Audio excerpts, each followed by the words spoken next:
믿음은 행함으로 나타나게 됩니다. 그런데 이 믿음은 결단이 반드시 전제가 되죠. 믿음은 행함으로 나타날 때 결단이 없이는 행할 수가 없어요. 그래서 항상 믿음의 시작은 결단.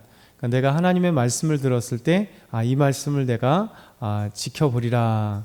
또 하나님의 일들을 내가 한번 해보리라. 또 하나님의 일을 위해서 이런 것들을 내가 한번 도전해 보리라고 하는 이런 결단이 필요합니다. 그래서 하나님의 말씀을 듣는 사람들은 반드시 결단을 하게 되는 거죠. 마치 예수님께서 제자들을 부르실 때 베드로와 요한과 야고보 그들을 부르실 때 그들이 어부였고 고기를 잡는 중에 이제는 사람을 낚는 어부가 되게 하리라 라고 말씀하시면서 그들을 부르실 때 그들은 결단했기 때문에 저 자신들의 모든 것을 버리고 따르기 시작한 거죠. 예수님께서 이 결단을 그들에게 촉구할 때 결단하느냐 안 하느냐에 따라서 그들이 하나님의 일들을 감당할 수 있느냐 안 할 수 있느냐라는 거죠. 그래서 예수님과 함께 했고 나중에 또 오순절 성령이 임하셨을 때도 마찬가지입니다. 성령이 임하시니까 마음속에 하나님의 일을 향한 그 마음들이 막 불일듯이 일어나기 시작해요. 그러나 그들이 결단하지 않았다면 복음을 증거하는 일에 대한 결단, 하나님의 나라에 대한 결단 이런 게 없었다면 아마 주저했을 거예요. 나가야 되느냐 말아야 되느냐, 복음을 증거해야 되느냐 말아야 되느냐.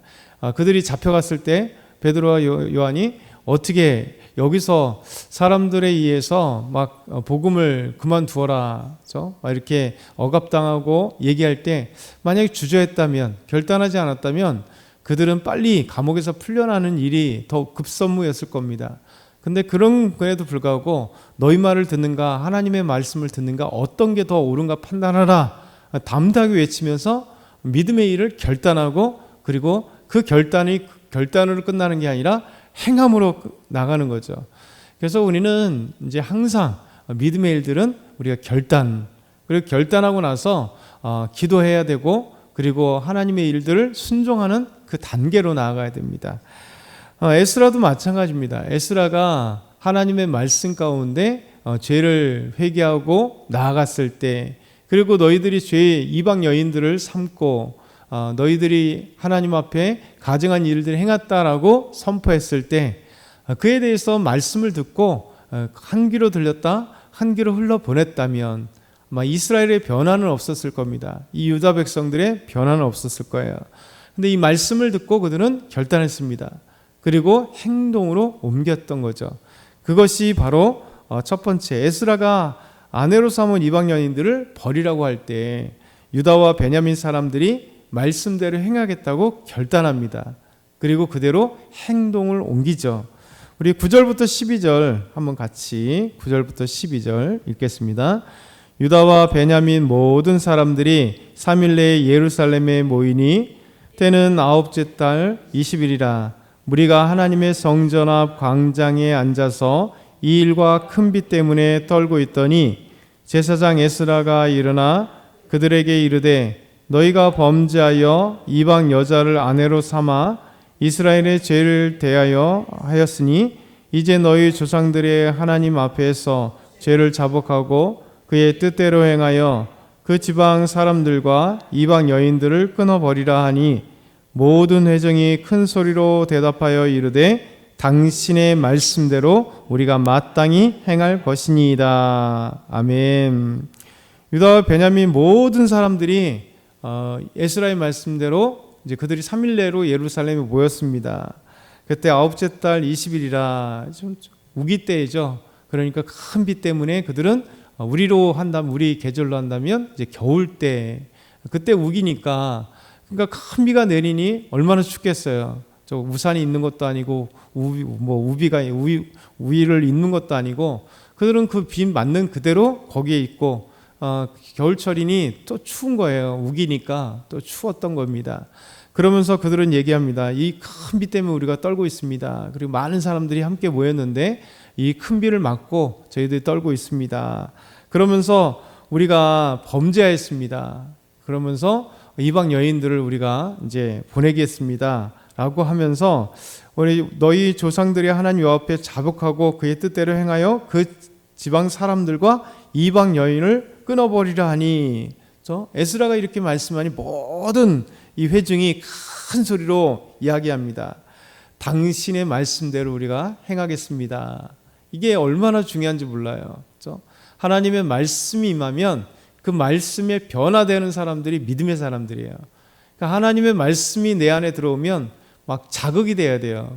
그리고 막 감동이 돼야 되거나 아니면 뭐 두렵고 떨리거나 아니면 막 이렇게 어떻게 해야 되지? 이런 사람들이 믿음의 변화가 있는 사람들입니다. 믿음이 없으면 뭐 결단할 필요도 없고 믿음이 없으면 뭐 자극이 필요 없는 거예요. 하나님 말씀에 관심이 없으니까. 그런데 이 유다와 베냐민 사람들이 함께 이렇게 모였다는 것 자체가 이미 예루살렘에 모인 자체가 그들은 믿음의 행동이었고 에스라의 이 말씀, 이 유다, 베냐민 이 남아있던 사람들의 죄악이 이방 사람들과 함께 결혼하면서 이방에 가증한 일들을 행했다는 것, 결국은 우상 숭배잖아요. 우상 숭배 때문에 조국이 멸망했는데 돌아와 보니까 아직도 우상 숭배를 하고 있더라는 거죠. 이방 여인들과 결혼해서 이방의 풍습들을 따르며 이방의 것들을 함께하는 것, 얼마나 고통스러워요. 이 말씀의 결단이 없으면요, 이런 것들이 있는 거예요. 예전에 이스라엘 백성들이 이제 신구약 중간기가 있었습니다. 신구약 중간기라면 약 400년 정도를 얘기해요. 말라기서 이후에 예수님 오시기 전까지 성경이 기록되지 않는 이 어둠의 시대가 있었습니다. 이때에는 이제 알렉산더 대왕에 의해서 헬라 제국 그리스에 의해서 이스라엘이 정복을 당했을 때입니다. 그리고 이제 알렉산더가 죽고 이스라엘은 시리아, 그러니까 여기에서 이제 지배를 당한 거죠. 그래서 이제 안티오코스 4세 에피파네스라고 하는 이 왕이 유대를 지배하고 있었을 때입니다. 셀루코스 왕조에 의해서. 근데 이 왕조에 의해서 지배를 당하고 있을 때 예루살렘에 어떤 일이, 유대에 어떤 일이 있었냐면 이들이 이제 헬라 문화로 유대를 다 변화시키기 시작하는 거예요. 그러니까 헬라 문화라고 하는 것 자체가 이제 그리스 문화잖아요. 그 그리스 문화는 결국 신들의 문화입니다. 우리가 아는 그리스 신화. 그러니까 그리스 신들이 유다에 다 이렇게 가기 시작을 하는 거예요. 그 곳곳에 신전들을 세우고 곳곳에 신을 세우고. 안티오코스 에피파네스 4세는 이 안티오코스 4세가 이제 예루살렘 성전에다가 이 성전에 거기에다가 제우스 신전을 세우고 성전에다가 돼지 피로 제물을 삼아 드리고 더 나아가서는 경기장을 하면서 이 벌거벗은 몸으로 이제 운동 경기를 하잖아요. 그리스는. 그러면서 이런 어떤 여러 가지 헬라는 남자들의 할례를 하지 않습니다. 그리스인들은 할례를 행하는 것이 아니라 하지 않는 것이 그들의 아주 정상적인 거고 자랑스러운 거예요. 그래서 그리스 이렇게 조각상이라든가 그리스 그림들을 보게 되면 항상 나체가 있어요. 왜냐하면 나체로 있는 것이 육신의 그 아름다움을 강조했기 때문에. 그리고 남자들은 할례하지 않는 모습을 항상 담고 있습니다. 그게 헬라 문화예요. 그러니까 이게 하나님의 말씀과 막 이렇게 반대가 되잖아요. 그러니 이들은 되게 갈등이 된 거예요. 율법의 말씀을 지켜야 되는데 수많은 헬라와 헬라 문화들 또 그것에 이 그리스 신들이 가득한 세계 속에 있으니까 여호와 하나님을 섬긴다는 것이 곧 믿음의 결단이 되고 믿음의 결단은 곧 때로는 죽임을 당하는 거예요. 그래서 마카비서 이제 중간기에 보면 마카비서라고 외경이 있습니다. 이 마카비서를 보게 되면 이런 내용이 있어요. 이 말씀을 지키기 위해서 수많은 사람들이 죽임을 당해요. 순교를 당해요. 그 중에 하나가 뭐냐면 안식일을 지키려고 할 때 안식일을 지키지 못하겠기 때문에 안식일을 지키려 할 때 또 순교를 당하게 됩니다. 잡아다가 엄청나게 안티오코스 4세가 죽이는 거예요. 그럼에도 불구하고 이 안식일을 지키려고 하는 믿음의 사람들이 들불처럼 일어나는 거죠. 또 한 가지는 할례를 행하지 못하도록 하니까 할례를 율법의 말씀 때문에 하나님 말씀 때문에 행하려고 하는 여인들이 있을 거잖아요. 그래서 이 마카비서에 보게 되면 할례를 행했던 사람들을 잡아다 죽입니다. 이게 무슨 얘기일까요? 아이가 8일 만에 할례를 행했기 때문에 아이가 8일 만에 죽임을 당한 거예요. 그리고 아이를 낳은 산모도 바로 죽이는 거예요. 이게 이제 신구약 중간기에 일어났었던 일들입니다. 그럼에도 불구하고 이들이 하나님의 말씀 때문에 순교를 당하는 것을 부끄러워하지 않고 두려워하지 않고 담대하게 하나님의 말씀을 지켜나가는 것들이 이제 신구약 중간기에도 있었습니다. 그러니까 믿음의 사람들은 결단이 필요해요. 우리 삶 가운데 뭐 순교는 아니더라도 작은 것 하나가 우리가 믿음으로 지켜야 되느냐 말아야 되느냐는 순간이 많이 오잖아요. 그러니까 이걸 어떻게 할까? 근데 하나님은 우리의 모든 삶을 보고 계시고 우리는 비록 연약하지만 그럴 때 그래서 기도하는 거죠. 하나님 지킬 수 있는 힘을 주십시오. 은혜를 주십시오. 이 사람들은 이방인 여인들을 보내라는 게 어떻게 쉽겠어요. 이방인 여인들을 자기 아내로 삼은 거잖아요. 그 아내만 있겠어요? 자녀들도 있을 거잖아요. 그렇죠? 그러면 이 이방 여인들을 자녀들을 내보낸다는 것은 쉬운 건 아닙니다. 결단입니다. 고통입니다. 아픔입니다. 그럼에도 불구하고 하나님 앞에 범죄했다면 이것을 아픔이라도 끊어버려야 되는 이런 것들, 지금 끊지 않으면 완전히 타락한 모습들을 갖게 되는 거죠. 그러니까 에스라와 함께 유다와 베냐민 사람들이 이 말씀에 순종하여서 결단하고 그리고 우리가 내보내겠습니다. 그러나 이것은 쉬운 일이 아니기 때문에 두 번째, 또 아내를 쫓아낸다는 것은 쉬운 결단이 아니잖아요. 시간이 오래 걸릴 것 같습니다. 그럼 조금만 기다려 주십시오. 그러면서 조사를 하게 되는 거죠. 그것이 13절부터 17절입니다.